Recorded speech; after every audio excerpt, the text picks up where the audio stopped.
नमस्कार, मैं हूं कविता और मैं उस समय छत्तीसगढ़ के सरगुजा जिले के अंबिकापुर के कलेक्ट्रेट में। ये जो जगह है ये कलेक्ट्रेट परिसर है और हमारे साथ ये जो लोग आपको दिख रहे हैं आज कलेक्टर के पास अपनी याचिका गुहार लेकर के आए हैं।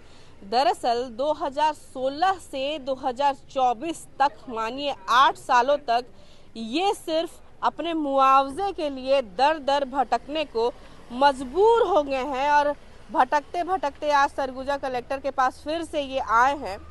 आखिर पूरा मामला क्या है, अब हम बात करते हैं इन्हीं से। जी, अपना परिचय दीजिएगा। मेरा नाम छत्रपाल यादव है जी। मैं ग्राम जमदरा का निवासी हूँ। जी, क्या हुआ था भैया, पूरा मामला बताइएगा। तो ये मामला ये हुआ था कि मेरे गांव से करीब 2 किलोमीटर दूर इनका गांव है। तो 2016 में बिजली का कुछ काम चल रहा था। अच्छा। तो 2 मजदूर गए थे बिजली खंभा लेने नवरत्न के ट्रैक्टर में। तो ट्रैक्टर में जब खंभा ला रहे थे उसी समय ट्रैक्टर पलट गया। ट्रैक्टर पलट गई। इसके बाद वो 2 लोगों का मृत्यु हो गया। वही दबने से? हाँ, दबने के बाद मृत्यु हो जाने के बाद इनका कुछ दिन के बाद मतलब गाड़ी दुर्घटना दावा करके क्लेम हुआ और केस लड़े। केस लड़ने के बाद पंचम न्यायाधीश महोदय के द्वारा 5,32,000 का मुआवजा इनके तरफ से निर्धारित किए। ट्रैक्टर मालिक को भरना था। तो 5,32,000 में 25,000 का इनको चेक मिला।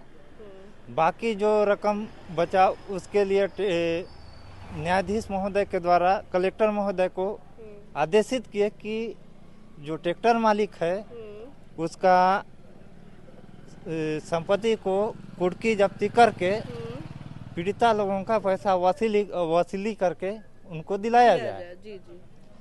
तो कलेक्टर महोदय तहसीलदार महोदय को संबंधित तहसीलदार महोदय को आदेश दिए। अब तहसीलदार महोदय एक ईसी यादव करके थे। तो उनके ज़माने में फिर 1.5 लाख का दोनों को चेक मिला। इसके बाद 2 साल बीत जाने के बाद फिर पुनः लोग कलेक्टर महोदय के पास आए थे बाकी पैसा के लिए। मतलब अभी तक सब 75,000 इनको मिला है। जी। तो बाकी पैसे के लिए फिर आए तो मैं भी गया। मेरे को बोले तो मैं तहसीलदार महोदय के पास एक गया जी दिनांक 3/2/24 में।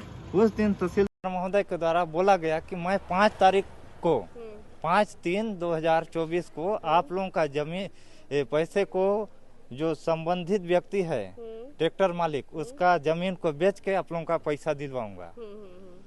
तो 5 तारीख को फिर ये लोग गए थे। 5 तारीख को साहब नहीं बैठे।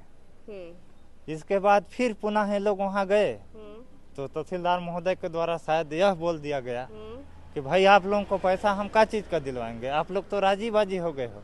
जबकि ये लोग राजी बाजी नहीं हुए।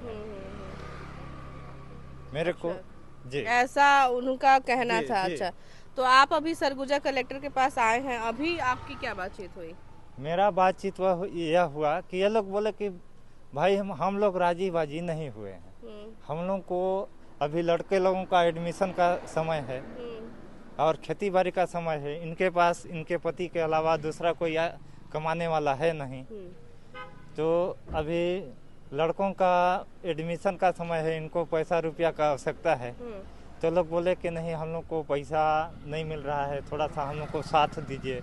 तो मैं साथ देने कलेक्टर महोदय के पास आया था। 75,000 दिया गया है और अभी कह दिया गया कि आप लोग तो राजी हो चुके हैं, तो आपको किस चीज़ का पैसा मिले। आप ये जो देख रहे हैं ये वही महिलाएं हैं जिनके पति ट्रैक्टर के नीचे दबकर जिनकी मौत हो गई है और ये अभी सरगुजा कलेक्टर के पास आए हुए थे। हम सरगुजा कलेक्टर से निवेदन करते हैं कि इनका जो भी मामला हो वो तत्काल उस पर एक नज़र डालें और इनको मुआवजा मिले। जी दीदी, क्या कहना चाहेंगे आप सरगुजा कलेक्टर से? वही पैसा बस मांग रहे हैं।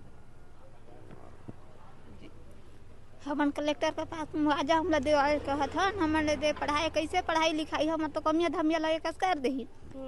तो हमन कहाँ से पैसा रुपया पाई कि हमन दूध से बाल बच्चा मतलब पढ़ाई लिखाई।